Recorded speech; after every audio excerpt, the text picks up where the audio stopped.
Et bonjour à tous les amis, bienvenue sur la chaîne de Math un peu ça, chaîne consacrée à la crypto-monnaie et aux jeux NFT. Et aujourd'hui, je vais vous parler du Wallet Phantom. Je vais vous expliquer comment ouvrir un Wallet Phantom et l'utiliser, c'est-à-dire envoyer de l'argent dessus ou retirer de l'argent dessus. C'est parti, let's go! Donc le Wallet Phantom, c'est quoi? C'est un portefeuille décentralisé de la blockchain Solana. Ça veut dire quoi? Ça veut dire qu'en fait, vous allez créer une extension sur votre navigateur et de cette extension, vous allez pouvoir du coup envoyer de l'argent sur ce portefeuille ou en retirer. Contrairement aux sites d'exchange comme Binance, FTX, etc., eh bien, vous n'avez pas besoin de justifier votre identité. C'est un portefeuille complètement anonyme. Donc, je vais vous expliquer comment on fait pour installer le portefeuille Phantom sur votre navigateur et ensuite je vais vous montrer comment on l'utilise. Donc tout d'abord, il va falloir taper Phantom application, je vous mets le lien dans la description. Vous allez tomber sur cette page. Donc, il est marqué Add to Edge, parce que là je suis sur le navigateur Edge, ça marche très bien sur Firefox, sur Google Chrome, etc. Vous cliquez sur Add to Edge et ça va vous marquer donc ajouter l'application à Chrome, donc on l'ajoute. Ajouter une extension. Donc, il y a un petit temps de téléchargement. Voilà, on arrive sur cette page. Et là, on va vous demander de créer un nouveau portefeuille. Donc, suivez bien ces étapes, c'est très très important. Vous cliquez sur créer un nouveau portefeuille.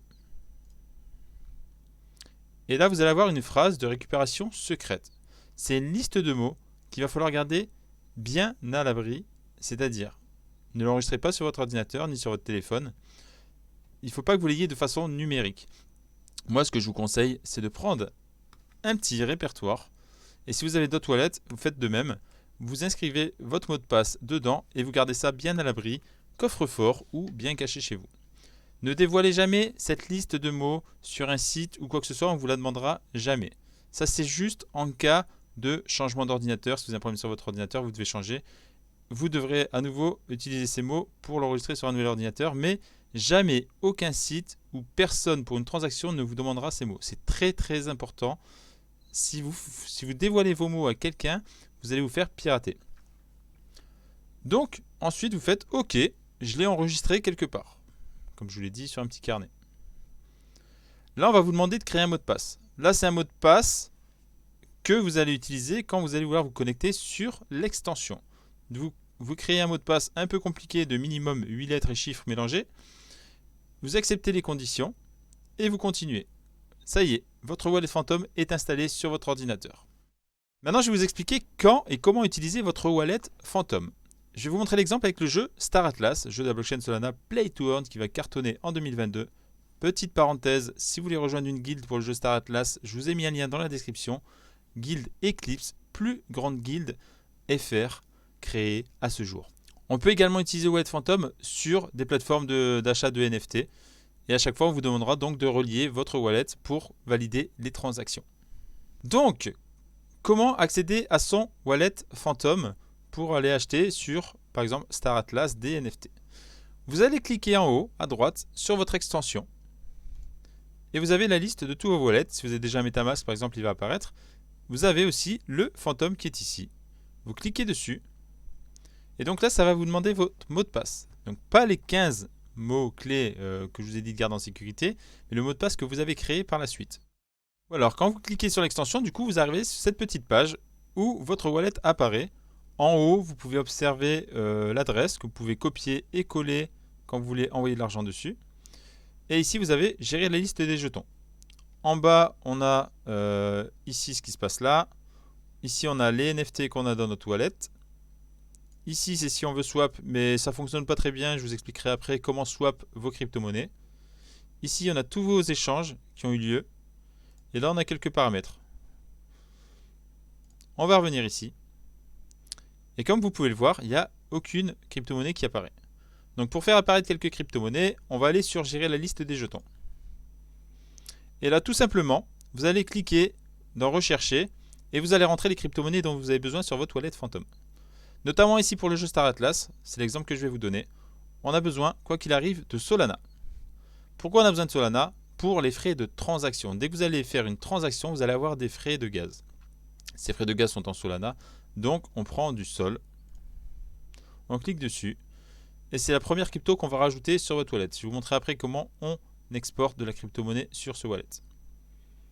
Ensuite, on peut rajouter l'USD Coin, qui va servir dans le jeu Star Atlas également pour acheter. De l'Atlas. Et du Police, en ce qui me concerne. Toutes vos crypto-monnaies, vous cliquez ici, vous recherchez et ça va vous trouver les crypto-monnaies dont vous avez besoin. Donc je ferme. Et maintenant, on voit que les crypto-monnaies apparaissent dans mon wallet. Une fois que vous avez fait ça, vous allez pouvoir utiliser votre wallet convenablement. Maintenant, je vais vous montrer comment amener de l'argent ou retirer de l'argent sur le wallet Phantom. Il va vous falloir un site d'exchange type Binance ou FTX. Je vous mets le lien dans la description si vous n'en avez pas pour vous inscrire. Et ensuite, vous allez dans votre portefeuille spot. Et vous allez voir la crypto-monnaie ici que vous leur voyez, par exemple de l'USDC. Vous faites retrait. Donc vous cliquez sur retrait et en haut à gauche, vous avez la crypto-monnaie que vous voulez envoyer. Ici, vous avez l'adresse ou un carnet d'adresses si vous avez déjà des adresses enregistrées. Notamment ici, on va faire comme si on n'en avait pas. Et on va rentrer l'adresse du wallet Phantom. Pour entrer l'adresse du wallet Phantom, c'est tout simple. Vous allez sur Phantom, l'application, l'extension. Et en haut, vous cliquez sur copier. Tout simplement. Vous retournez donc sur votre wallet Binance. Et vous rentrez l'adresse ici. Pour des raisons de confidentialité, je ne vais pas vous dévoiler mon adresse. Et une fois que vous avez rentré votre adresse, vous allez avoir ici le réseau qui apparaît. Il est automatiquement sur Binance mis par défaut, c'est le Solana. Mais il se peut des fois qu'il ne soit pas inscrit, vous allez devoir choisir parmi plusieurs réseaux. Et là, très attention. Et c'est la base quand vous commencez la crypto-monnaie, c'est de ne pas se tromper de réseau quand vous avez de l'argent d'un wallet à un autre. C'est-à-dire que si vous trompez de réseau, par exemple là, si je voulais utiliser le BNB s'il était disponible, d'ailleurs ils mettent un rappel de sécurité sur Binance qui est très très bien.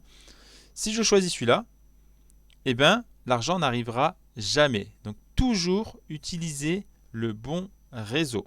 Si vous ne savez pas quel réseau utiliser, n'hésitez pas à demander sur les Discord, lien des Discord dans la description. Il y aura toujours quelqu'un pour vous aider. Mais c'est la base, c'est de ne pas se tromper de réseau, sinon votre argent va disparaître.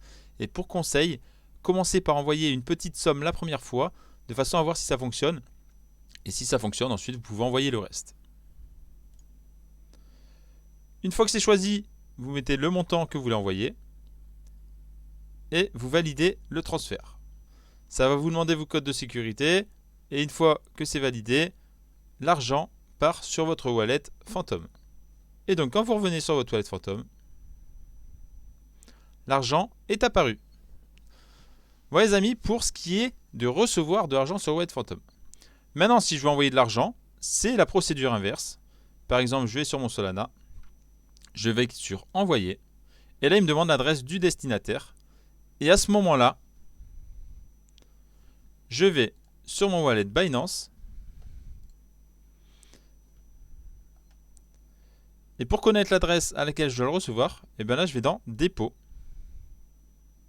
Je vais recevoir de l'USD Coin. Choisissez un réseau, donc par exemple Solana. Donc là on est sur le réseau Solana. C'est pareil pour la réception, ne vous trompez pas de réseau. Et je clique sur copier. Donc là ça y est, vous savez utiliser votre wallet Phantom, vous savez envoyer et recevoir de l'argent. Attention, il y a quand même quelques indications pour ne pas se faire avoir et ne pas se faire pirater son wallet Phantom. Il se peut que parfois vous receviez des crypto-monnaies et on va vous demander d'approuver une transaction. Si ce n'est pas quelqu'un avec qui vous avez prévu de faire une transaction, si c'est un inconnu qui vous envoie de la crypto-monnaie, n'acceptez jamais. C'est une façon de vous vider votre wallet. C'est un piratage. Donc n'acceptez jamais de l'argent de quelqu'un que vous ne connaissez pas. Moi déjà, les gens que je connais, ils ne m'envoient pas d'argent. Alors les gens que je ne connais pas qui m'en envoient, j'y crois pas. Pareil pour les NFT. Des fois, on va vous envoyer des NFT cadeaux, comme ça. Quelqu'un que vous connaissez pas vous envoie un NFT. Et là, l'erreur, c'est d'accepter le NFT. Jamais ne faire ça. N'acceptez jamais ni de la crypto, ni un NFT de quelqu'un que vous ne connaissez pas. Donc, la solution à ce type de piratage, c'est de créer un wallet poubelle, la corbeille, dans laquelle vous allez envoyer tous ces trucs qu'on reçoit et qu'on n'a pas envie d'ouvrir. Pour ça, vous cliquez en haut à gauche. Vous faites ajouter un portefeuille, créer un nouveau portefeuille et vous allez avoir un deuxième wallet qui apparaît. Vous cliquez dessus. Comme pour envoyer de l'argent ou un NFT, vous cliquez dessus, copier. Vous retournez sur votre wallet numéro 1. Et par exemple, un NFT que vous n'aviez pas envie de recevoir, vous cliquez dessus, vous faites envoyer. Vous cliquez droit, coller l'adresse du wallet numéro 2, suivant, et du coup, c'est bon, vous allez dans votre wallet numéro 2 et votre NFT est arrivé. Ce que je vous conseille, c'est sur votre wallet numéro 2, une fois que vous avez envoyé le NFT, vous le supprimez, donc vous allez dans les paramètres en bas, supprimez le portefeuille. Voilà, supprimez le portefeuille, CX, supprimez. Et il n'existe plus, il ne vous reste plus que votre wallet numéro 1. C'est une des parades pour ne pas se faire arnaquer. Une des meilleures parades, bien sûr, c'est la clé Ledgers. Mais pour ça, je vous ferai une vidéo dédiée à ça pour vous expliquer comment fonctionne une clé Ledgers. Maintenant, je vais vous parler de la fonction swap. Qu'est-ce que c'est le swap? C'est tout simplement échanger une crypto-monnaie contre une autre. Par exemple, si vous voulez échanger de l'USDC de votre wallet Phantom en Police ou en Solana, etc., etc. Vous allez voir qu'ici, il y a deux flèches en bas qui vous permet d'échanger deux crypto-monnaies l'une contre l'autre. Mais sur le wallet Phantom, ça ne fonctionne pas du tout. Donc, je vous conseille d'aller sur Raydium. Raydium qui est de la même blockchain. Et du coup, vous allez tomber sur cette page. Il va falloir relier votre wallet. Et ensuite, je choisis la crypto-monnaie que je veux échanger. Donc, par exemple, j'ai du Police. Et je veux l'échanger contre de l'USDC ou contre autre chose. Mais je vais choisir l'USDC. Et vous écrivez la somme que vous voulez changer. Donc, la somme en Police, demi ou maximum. Si vous avez un montant en tête en US dollars, mais que vous ne savez pas combien ça fait en Police, tout simplement, vous cliquez ici sur échanger, vous mettez l'USDC en haut. Hop, ça échange. Donc là, on a l'USDC en haut. Vous cliquez que vous voulez échanger 100 $. Voilà. Et ensuite, vous rééchangez. Vous voyez, vos 100 $, ils apparaissent en bas et ça vous donne le montant en Police. Vous faites connecter le portefeuille. J'accepte. Et une fois que c'est accepté, voilà, vous validez. Ça va vous demander une approbation sur votre compte Phantom. Vous validez. Et vous recevez l'argent sur votre wallet Phantom en quelques minutes. C'est très rapide, Solana, vous allez voir. Donc après, vous retournez sur votre wallet. Et vous voyez, la somme a été virée, a été échangée du Police en USDC ou inversement. Il n'y a rien de plus simple pour échanger ces crypto-monnaies que par Raydium. C'est vraiment la plateforme que je vous conseille et pas une autre. Et voilà les amis, votre wallet Phantom est prêt à l'utilisation. Vous pouvez acheter et recevoir de la crypto-monnaie en toute sécurité. Là, on est sur le jeu Star Atlas. Si vous voulez acheter des NFT Star Atlas, je vous ai fait une petite vidéo tuto pour ça et pour vous montrer comment le jeu fonctionne. Merci à tous. J'espère que cette petite vidéo vous a plu. Rendez-vous sur la prochaine vidéo pour l'utilisation de la clé Ledgers. Merci à tous. Ciao, ciao.